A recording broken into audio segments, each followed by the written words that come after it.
Olá, terceiro ano, tudo bem? Aqui quem fala é a tia Andressa. Não reparem na voz da tia, que a tia tá com a garganta um pouquinho inflamada, mas tudo vai ficar bem, tá bom? Hoje é sexta-feira e nós vamos modificar um pouquinho, né? Na realidade, nós já mudamos um pouquinho o nosso calendário semanal, mas vai ser só nessa semana, tá legal, gente? Então, hoje nós vamos iniciar aí com ciências.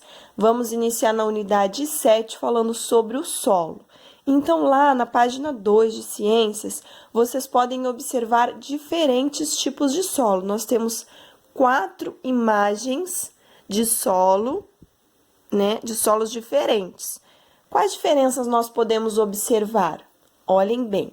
Então, nessa primeira imagem aqui, nós podemos ver que é um solo mais firme, né? É um solo de uma cor mais escura, diferente dessa aqui ao lado, que é um pouco mais granuloso, né? Mais áspero, diferente, né, pessoal? Aqui também nós temos um solo mais quebradiço, tá vendo? Mais seco, né?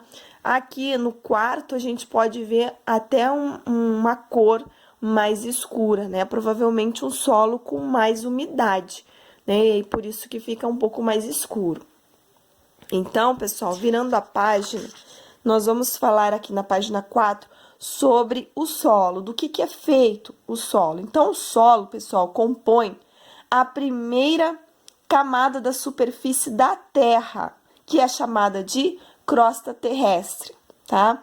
Vários seres vivos o utilizam de diferentes maneiras. Então, quem nunca brincou numa terra, né? Quem nunca teve essa oportunidade? Vocês já tiveram essa experiência de mexer na terra, ou com as mãos, ou pisar? O que nós encontramos na terra? Nós podemos encontrar aí animais, né? Seres vivos. Nós podemos encontrar algumas plantas, né? Então, para os animais, é o lugar onde alguns vivem e encontram alimentos. Já as plantas é o que? Fornece a sustentação e os nutrientes necessários para se desenvolverem, né? Os nutrientes do solo, é assim que a planta se desenvolve. Para os seres humanos é o que? Fonte de matéria-prima, utilizada para a produção de vários artefatos, como vasos de argila, e de minerais como ferro e alumínio, tá? Então, o solo, pessoal, é uma mistura rica de diversos elementos vivos e não vivos que são muito importantes para a gente, né? Para os seres humanos, para os seres vivos em geral. Aqui nessa imagem, nós temos o exemplo de um solo em que há essa mistura. Então, aqui a gente pode perceber, ó, é comum identificar em algumas amostras de solo restos de seres vivos em decomposição, como folhas e galhos de árvores, mas em geral esses elementos estão tão fragmentados, tão pequenos, que nós não conseguimos perceber a olho nu, tá? E o solo ele está em constante mudança, né? Desde a formação do planeta, passa por muitas transformações provocadas pelo ser humano ou então naturais, tá? E a formação do solo, pessoal, ela depende de alguns agentes que nós chamamos aqui de agentes de intemperismo, que são agentes naturais, que a natureza é que faz com que esse solo se forme, tá? Naturalmente. Então, a água, como a água da chuva, dos rios e mares, podem desgastar as rochas, né? E aí transforma o quê? Num solo, né? Os ventos, com o tempo e a intensidade, podem desgastar as rochas também. Os seres vivos pisam e perfuram o solo, podendo quebrar pequenas rochas. E a temperatura, frio e calor, podem provocar rachaduras e quebras nas rochas. O solo, inicialmente, ele é formado pela transformação de rochas grandes. A gente pode observar aqui, na página 6, um exemplo, tá? Uma forma da gente exemplificar o que acontece aí com o solo. a superfície da rocha ela vai sendo degradada por conta da ação da chuva. Então, tudo isso ocorre em função de um agente natural. Nesse caso, não é causado pelo homem, né? Então, com a água da chuva, olha o que vai acontecendo.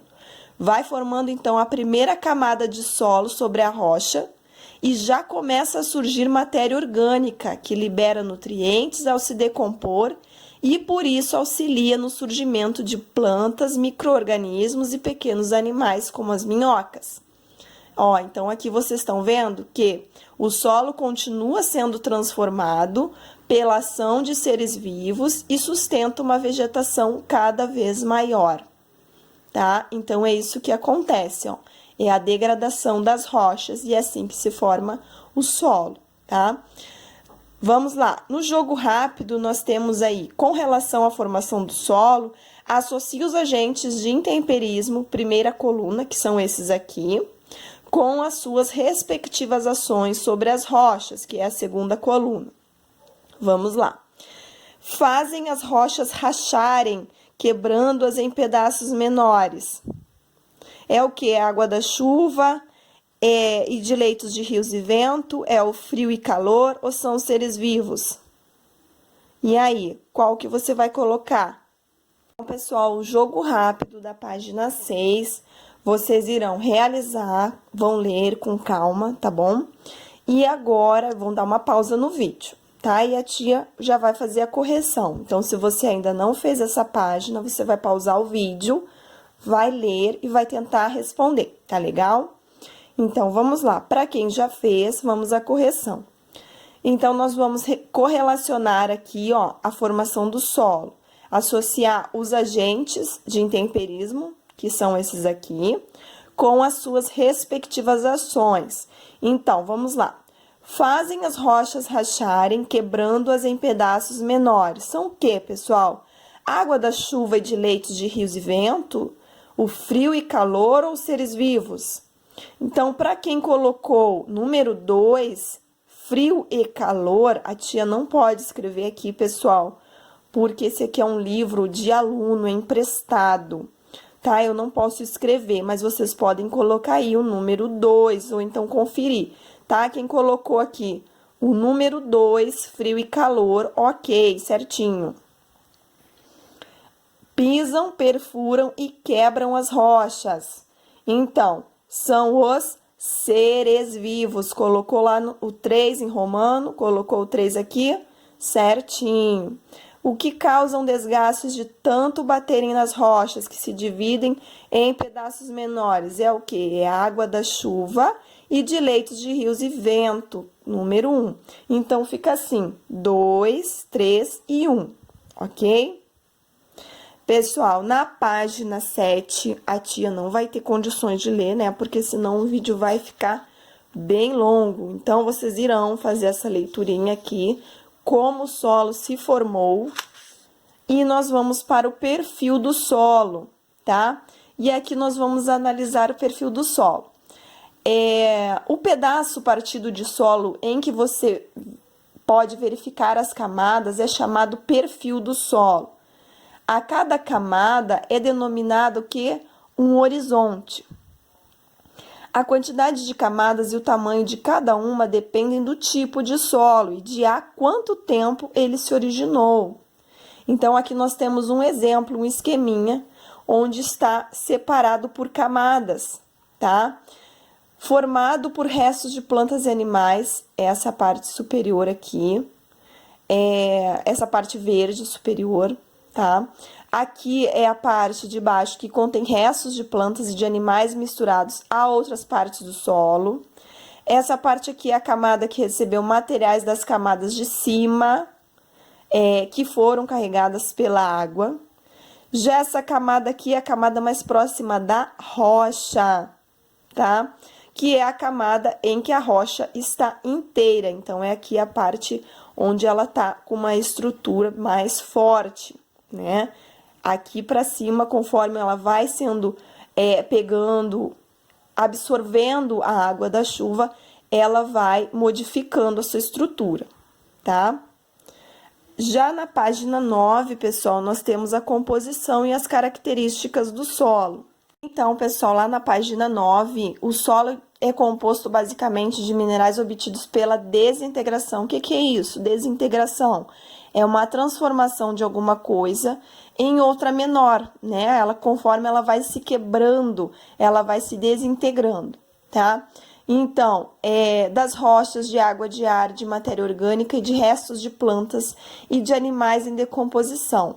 Mas não é só isso, também tem outros componentes que nós podemos citar, que também habitam o solo, como fungos, bactérias, insetos, minhocas, entre outros, que agem diretamente nele e podem ser considerados parte de sua decomposição, tá?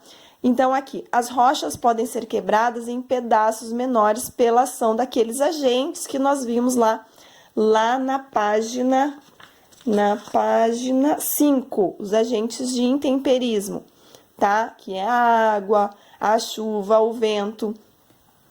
As principais características que nós observamos quando analisamos uma porção de solo é o que, pessoal? A cor, a textura, o odor. Odor é o cheiro, tamanho dos grãos, e permeabilidade. O que é isso? É a capacidade de deixar passar substâncias por ele. Essas características definem os diferentes tipos de solo que nós veremos na próxima aula, tá, pessoal? Na próxima aula, a gente vai entrar na parte de tipos de solo, tá? E aí nós vamos conseguir perceber melhor as diferenças de um solo para outro. Então, vamos realizar o jogo rápido. Se você ainda não realizou, você vai pausar o vídeo para não copiar a resposta, tá bom? Vai ler e vai responder. Se você já realizou, vamos conferir então. Diz o seguinte: das substâncias descritas abaixo, quais podemos encontrar no solo? Então, vocês vão pintar os quadrinhos daquelas que você acha que podem ser encontradas num solo natural. Água pode ser encontrada num solo natural? Pode pintar o primeiro quadrinho. Plástico, posso encontrar? Não, plástico não. Seres vivos? Sim, pode pintar o quadrinho aí, seres vivos. Pedaços de borracha? Não, gente, isso não. Isso polui o solo, não é? Então, não pinta. Restos de plantas em decomposição? Sim, pode pintar esse quadrinho. Ar? Sim. Folhas de papel? Não. Substâncias minerais? Sim, pode pintar. Então, o ar, substâncias minerais, restos de plantas em decomposição, seres vivos e água. Tá ok? E é isso. Um beijinho, fiquem com Deus. E agora vamos para a aulinha de matemática.